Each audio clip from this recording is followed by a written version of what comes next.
Okay, so we have game 4 up here, and it's a very interesting one. We have Peasant, we have Swindler, the Master Sniper, that devilish man in purple.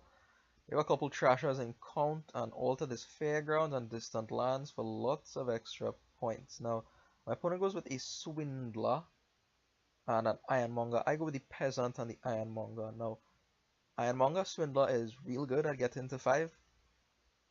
Real good at getting to 5. Ironmonger Peasant, not so much. Not so much. So my opponent gets the 5 here and gets up to count, which is pretty nice. So what we are saying with our different openings is that my opponent is saying, look, I could get the count and trash down and build a better deck than you. I'm saying, well, I could get the peasant upgraded even through all your swindler attacks and have a better deck than you. So let's see where this goes from here. 4 and 2 buys is going to be native village peasant for me here. Lots of 2 cost cards in a deck with a swindler in it. I know, I know. The native village is to help with trashing a little bit. It is random, it's guesswork, but if I could put 2 or 3 coppers on the deck, that'll be helpful, of course. So now I do pick up a swindler on my next turn. I don't really want to be the only one having to deal with all these sudden decisions, sudden changes to my deck. My opponent finally gets a present and is starting to move up the line here. So boom, there goes Ironmonger. He gives me Taxman, which I think is the right call there. And 6 for my opponent. I still haven't hit 5. 6 for my opponent. He picks up the Ironmonger. It's not surprising that I still haven't hit 5. Not surprising at all. Because I picked up the Swindler a little bit later. And my Ironmonger just got trashed and whatnot. So my opponent does manage to pull out the Altar there and gain an Ironmonger. And I'm just trying to hustle this upgrade of my peasants up the line to try to dodge these swindlers as best as possible so that I can put my plus card token on the Ironmongers and then go to town from there. I feel like if I put the plus card on the Ironmongers, then I could get a counter and I could do like a big mass trash and be in the same position my opponent is in at this point. Hopefully, maybe. So I do pick up the altar here on 6 instead of the count. The altar I feel is a way better card. There's distant lands to gain with it. There's 4 Ironmongers still in the stack to gain with it. So I think the altar just has to be way, way better. Look at this. This was devastating for my opponent, I imagine. My Swindler comes out, knocks his soldier out of the game, turns it into a silver. And you know what? Since you're doing so well, Swindler, we'll pick up another one. 3 swindlers in the deck. I know it's a little bit over terminal, but I have the teacher coming soon. I believe I'm up to disciple here. If I could see my disciple with an ironmonger, that would be beautiful. Absolutely beautiful. The native village so far has behaved quite nicely. It works kinda well with the ironmonger in that you could leave something bad on top of your deck and then play the native village to store it away. I saw the altar on top of my deck, so I chose not to put that onto my mat. The altar is a very valuable card. So now my opponent comes out and he plays it quite late, so I have to imagine that he's been using his Swindler instead of his count. On turn 10, I believe, was the first use of his count here, and again on turn 11. So really, he didn't trash until turn 10. So our decks are of similar size at this point, but now that he used his count a couple times and the altar here, he has 2 altars. I only recently picked up a second of a disciple. His deck is a bit smaller than mine at this point, I believe, but we're close here to teacher. We're real close. I just have to put it down, and on my next turn, we're going for plus cards and ironmongers, and I should be safe from there. I feel I have tons of ironmongers. I think I won that split quite handsomely. 2 here is going to be another peasant to try to push that up the line to disciple. Could have been another native village. The ironmongers are not going to be 100% reliable right now to give me action, so maybe a native village is worth considering. There's also another pile for my teacher to target, and here we go. We enter part 2 of the game when you finally, could show what it is you've been trying to do with this weird peasant card that upgrades itself over the course of however many turns. So Disciple on Ironmonger is exactly what I want to see. Draws a pile of cards here. I see a Swindler at the top of my deck, and I do set it aside.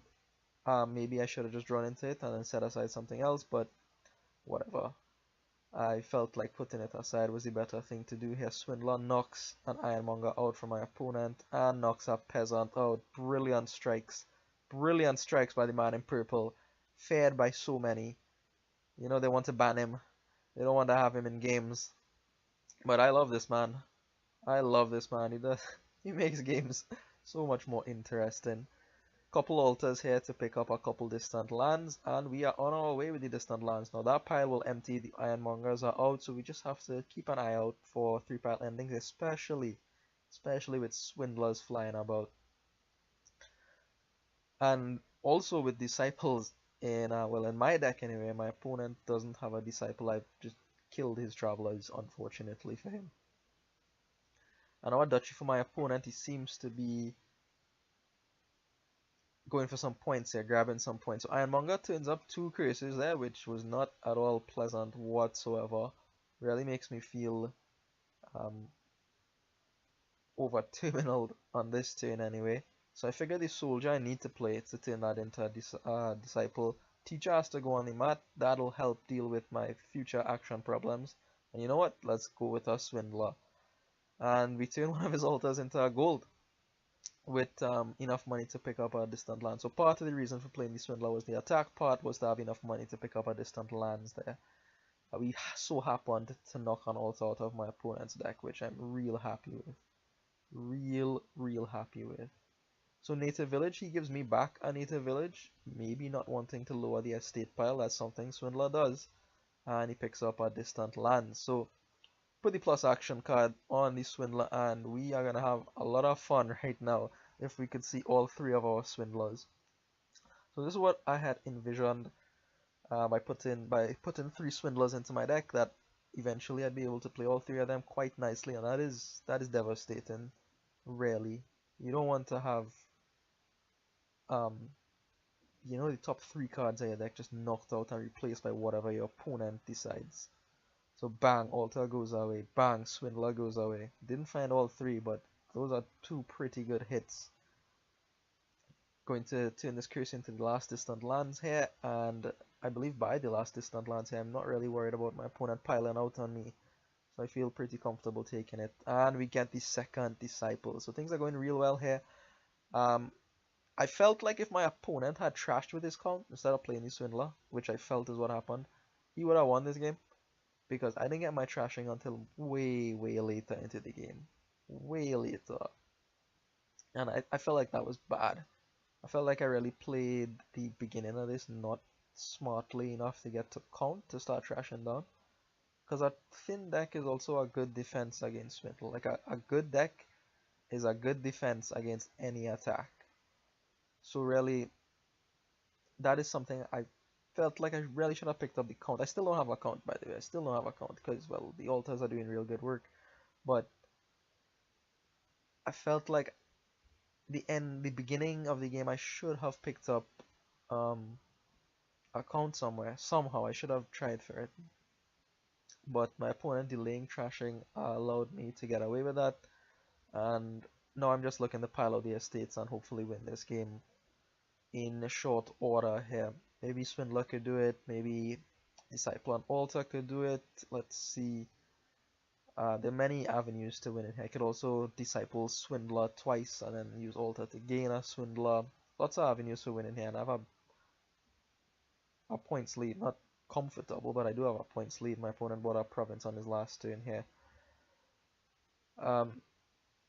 Actually though, consistent with the way my opponent has been playing so far, he resigns pretty shortly after this turn here. I give him a taxman here instead of a poacher. He gave me a poacher on one of my swindlers, on one of my swindled ironmongers, but I felt like the taxman is still worse. Felt like the taxman is still worse. So Duchy and Fairgrounds for me here. Fairgrounds is worth 4 points, but it can be worth quite a lot with the peasant line available to you. Anyway, so we go 4-0 here and progress to round 4.